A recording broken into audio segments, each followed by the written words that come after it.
Jessica Hayes had always dreamed of living alone.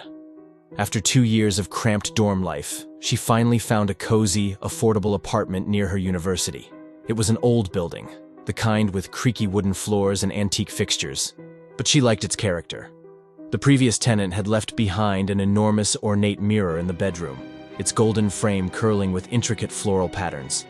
Something about it unsettled her, but she convinced herself it was just an overactive imagination. She positioned it against the wall, opposite her bed, and tried to ignore the way it seemed to dominate the room. The first few nights passed uneventfully, but soon, strange things began happening. It started subtly. Her reflection didn't always move in perfect sync with her. A blink would feel slightly out of time. A yawn would end just a fraction of a second too late. One evening, as she brushed her hair before bed, she noticed something that made her stomach twist. Her reflection was watching her, but her own eyes had already looked away. She laughed nervously, convincing herself she was tired. But the incidents escalated. She'd wake in the middle of the night to the feeling of being watched. A strange chill clung to the air around the mirror. One morning, as she stood before it, she touched its surface, and the glass felt warm. Not cold like it should have been. Warm, like skin. Determined to shake the paranoia, she invited her best friend, Olivia, over for a movie night. Halfway through the film, Olivia excused herself to use the bathroom. Moments later, Jessica heard a strangled gasp. "Jess! What the hell is wrong with your mirror?" Jessica ran to the bedroom to find Olivia pale and trembling. "Your reflection." She hesitated. It didn't move with me. It just stood there, staring. "I swear to God, Jess, that thing is wrong." That night, Jessica draped a bed sheet over the mirror, but it didn't help.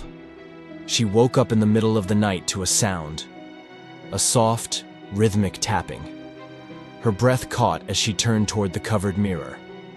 The sheet was shifting, as if something inside was trying to push through. Panic gripped her. She grabbed her phone and shined the flashlight at the mirror. The sheet fell away, revealing her reflection. But something was off. It wasn't her. Not exactly. The woman in the mirror looked like her, but her eyes were hollow, lips curled into a smirk that Jessica wasn't making. And then, in a slow, deliberate motion, the reflection raised its hand and pressed it against the inside of the glass. Jessica stumbled backward, unable to breathe. Then, the reflection moved its lips and whispered something soundless. "Let me out!" A scream tore from her throat as she grabbed a chair and hurled it at the mirror. The glass shattered, shards flying in every direction. But as they hit the ground, a thick, black mist coiled from the broken frame. The temperature in the room plummeted. Jessica ran for the door. But before she could reach it, a voice, her own voice, whispered from behind her. "You shouldn't have done that." She turned, heart hammering. The broken mirror still hung on the wall, but the reflection was gone. The room was silent. For days after, she avoided the bedroom. The air inside felt wrong, heavy with an unseen presence.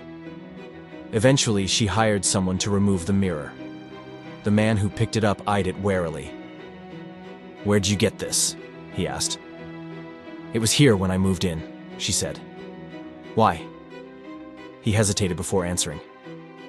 "These old mirrors. Sometimes they're used for things.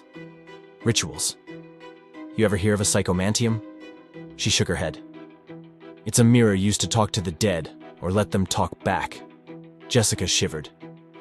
"Can you just get rid of it?" The man nodded, but as he carried the broken mirror out, she caught a glimpse of her reflection in one of the shards. For just a split second, her face wasn't her own, and it was smiling. Jessica tried to shake the feeling that something was still watching her. But at night, she swore she could hear whispers from the empty space where the mirror once stood. Sometimes out of the corner of her eye, she'd catch movement in the darkness. One night, she woke up gasping for air, a crushing weight on her chest. She couldn't move. Cold fingers traced her arm, yet no one was there. She managed to flick on the lamp, and the sensation vanished. But she knew. The mirror was gone, but the thing inside it, it wasn't. It had found another way through.